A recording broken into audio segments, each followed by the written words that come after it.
जय श्री कृष्ण। किसी गांव में सत्संग हो रहा था। हजारों की संख्या में वहां लोग जमा थे।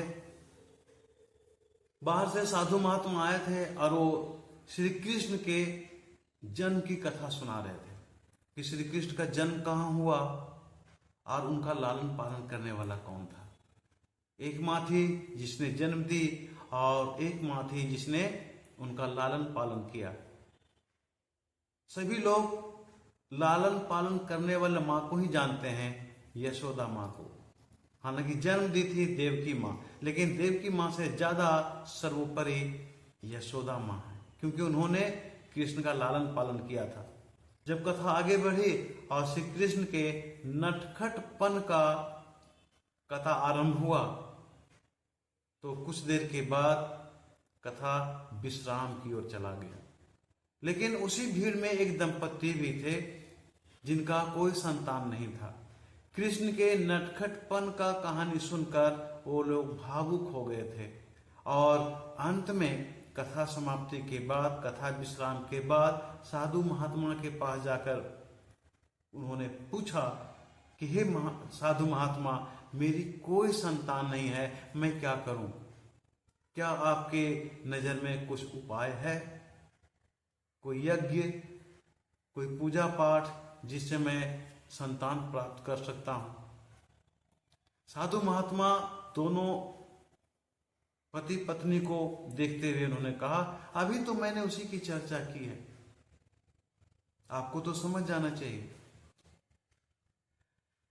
आज के समाज में जब किसी स्त्री को संतान नहीं होता तो समाज के लोग उसे नीचा दृष्टि से देखते हैं, जो कि गलत है। ईश्वर ने अदृश्य रूप में आपको महान धार्मिक कर्म करने का मौका दिया है, ये सोचनी चाहिए। क्योंकि एक संतान को जन्म देने वाले से ज्यादा सर्वोपरि संतान का लालन पालन करने वाला होता है। जिस तरह से पाप से अधिक सर्वोपरि धर्म होता है, पाप कर्म से अधिक सर्वोपरि धर्म कर्म होता है, ठीक उसी तरह से पाप कर्म से प्राप्त फल से अधिक सर्वोपरि, अधिक उत्तम धर्म कर्म से प्राप्त फल होता है। आपने रामायण में दशरथ की कहानी सुनी होगी। दशरथ के कोई संतान नहीं थे, लेकिन ऋषि मुनियों के यज्ञ करने से, आशीर्वाद से उन्हें 4 संतान प्राप्त हुआ। उस 4 संतान में दशरथ का कोई योगदान नहीं था। ठीक उसी तरह से महाभारत की बात करें तो कुंती के 5 पुत्र थे।